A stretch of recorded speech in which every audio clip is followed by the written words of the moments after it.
Right, so we're just out with Pipsqueak and Waine here. Come over, darling baby. Missed that bird. Right, these potholes. It's quite a good thing. Well, not a good thing to have potholes, but you've got to be careful they don't twist their foot when they go down. You know, just the same as you turn your ankle over, they can do the same and give them discomfort. But also, it develops your skills of steering them in exactly where you want them to be. So we're going up a main road now, we're just going to approach it and go up. I wouldn't be doing this unless I was confident, but of course we share the road with everybody, don't we? And I have to say, for me personally, I find 99%, well 95% definitely, as long as you're polite and you pull over when you can and let them pass, people are perfectly happy, you know. But they're normally happy with a couple of little shit. But what I want to talk about is what's talked about what they can do. Yeah? So this trip we're going for now, I think, is a 6-mile one. So it's their second time in. Well, you say to me, well, they're not, but we've been getting them fit. We're working on the ground with them, yeah? So not so much, we've done a bit of lunging, but we get them fit by, well, I suppose just walking them really, because that's the best exercise there is, just to walk them. And I don't do that, but we'll have them in on the long lines, and you walk them, you know. So I'm going to come up here now. Now look at this, look, this is big. Did I say anything? Please try and get that, what's just happened. That to me is amazing. That to me makes me feel like on top of the world, right?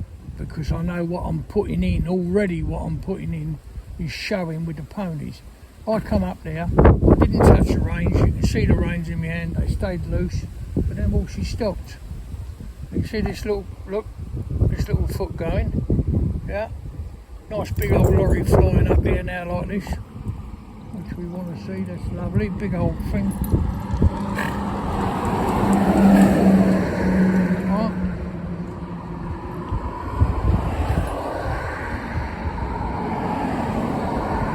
I always come up this white line here, can you see, that divides this road into two, so that even with a big pair of horses, you know, Shire horses or whatever, what I can do is once the road's clear up that way, so if you look now you can see it's clear, come on, like that, and join this one, so before the horses are on the road, I've been able to look back up there and make sure nothing's coming down, because I haven't been actually on that road yet.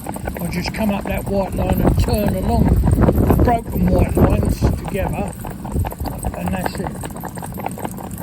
So you say to me, well, them horses have been out before, they've been up the road, they don't have them.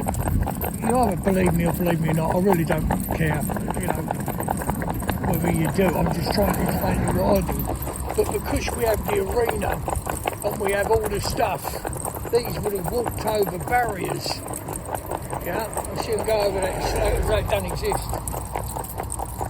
Now you say, well, maybe the owner took them out for a walk, maybe, well, do you? Definitely.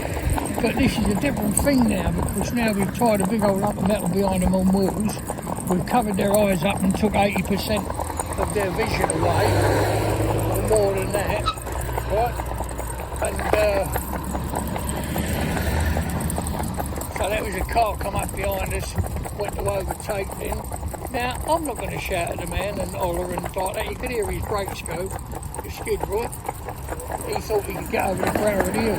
Maybe a silly place to do it, because this hill would hide anything you can see coming the other way. So there they go, but they had no reaction to that noise. Why didn't they have any reaction? Because when they've been walking out, yeah, they would have dragged, I don't know, something behind them maybe, you know? And we have it on a quick release, so that it can be taken away just by pulling a cord, and whatever's on the swivel tree or you can have it on both sides of the swingle tree,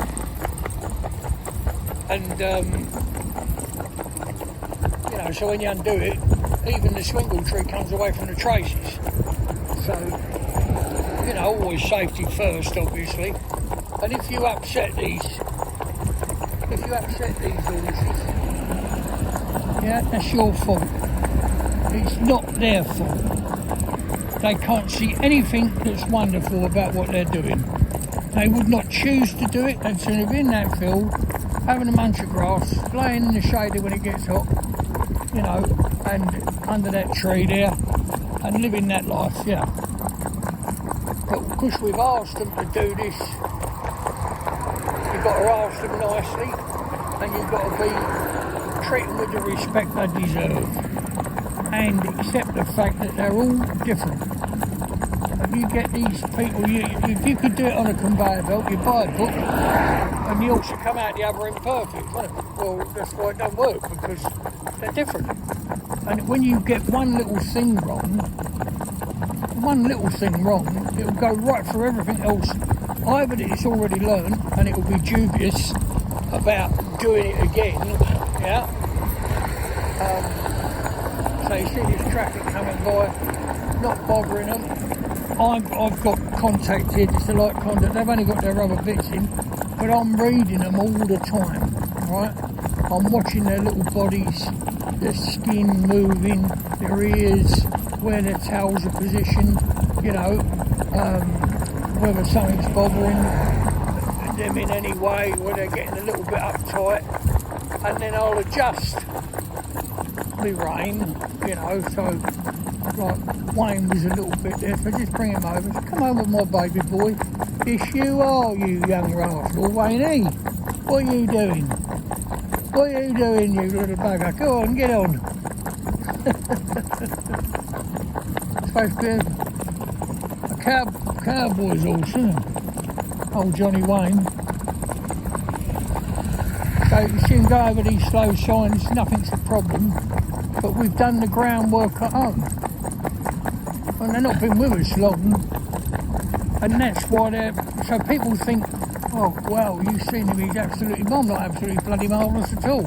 It's just to have a common sense approach where you don't ask them to do too much, because they just cannot cope with too much going in. Now, Johnny, John Waine, but his attitude is,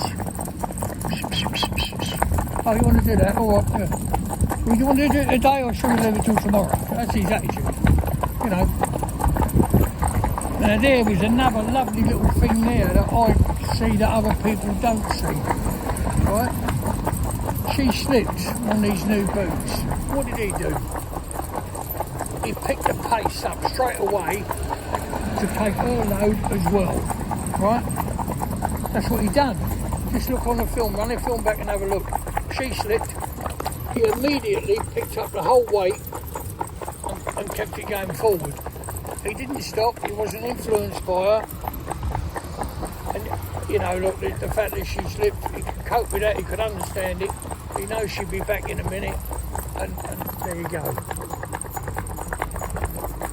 So you've got to take time to understand. So when all comes in, and you've got these two are going to go together, then you've got to try and observe them together.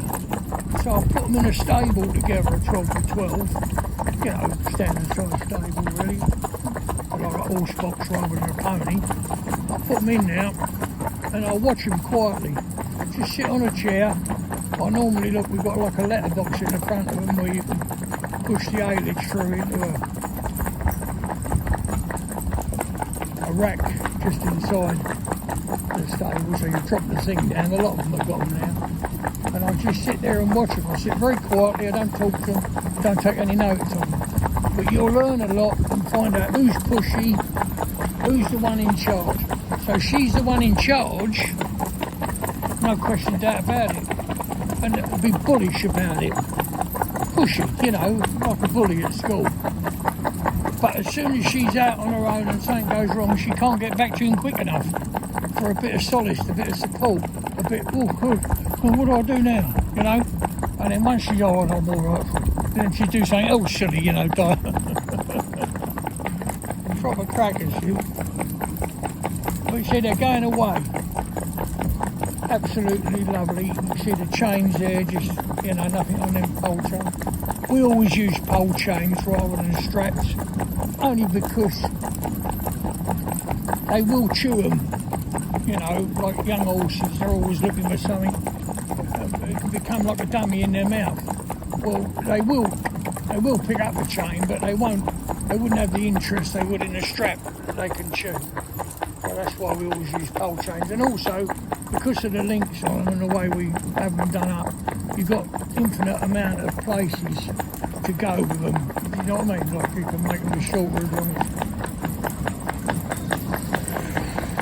So there's the little babies just going sweet like that. Little sugar plums, and they are little plums, aren't they? Really are. Absolutely beautiful. Give me so much pleasure. I'm the luckiest man ever to wear shoes. To do a job that I like. And over the years I've dedicated my life to it. And they've become my life, that is true, you know, definitely. And I don't mind, you know, being there, mucking them out, and I'll go in there on a Sunday morning, like the sun's out, nice, isn't it?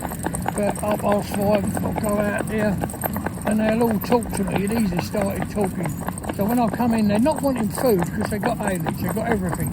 They will not be having short feed. You know, that's an afternoon thing, an evening thing more than anything. After they've done their work, they don't want to go around with a lot of grub inside their belly. But like ailage is a different thing. So come on, they're good babies. You know, the fact that there's ailage there all the time, their belly's as full as they want it to be, isn't it?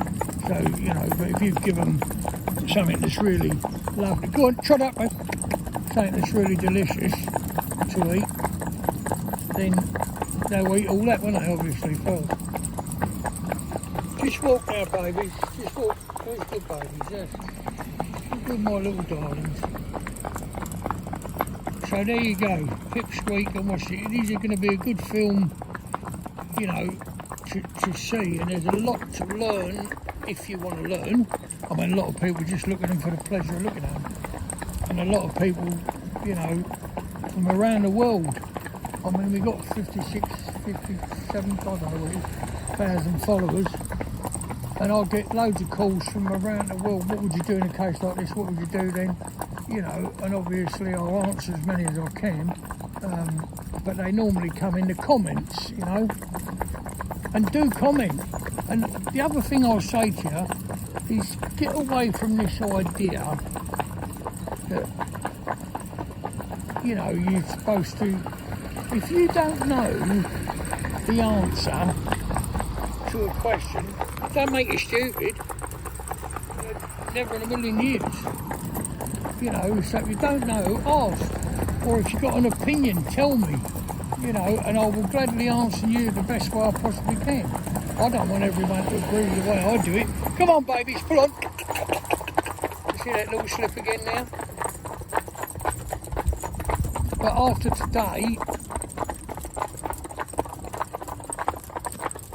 I mean, when we went out the other time, I said this the second time in, they just went out and they didn't have any boots on at all, because we're just getting them used to feeling the harness around them and being attached to the vehicle.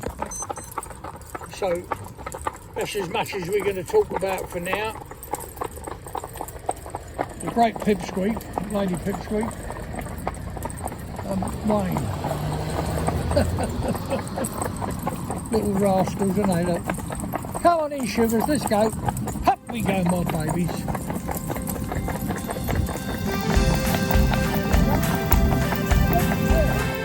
There's a smile on my face every time I hear that sound. The rhythm of the hooves as they touch the ground. And there's no better place I'd rather be than with my safe, confident horse. And there's no better place I'd rather be and with my safe, confident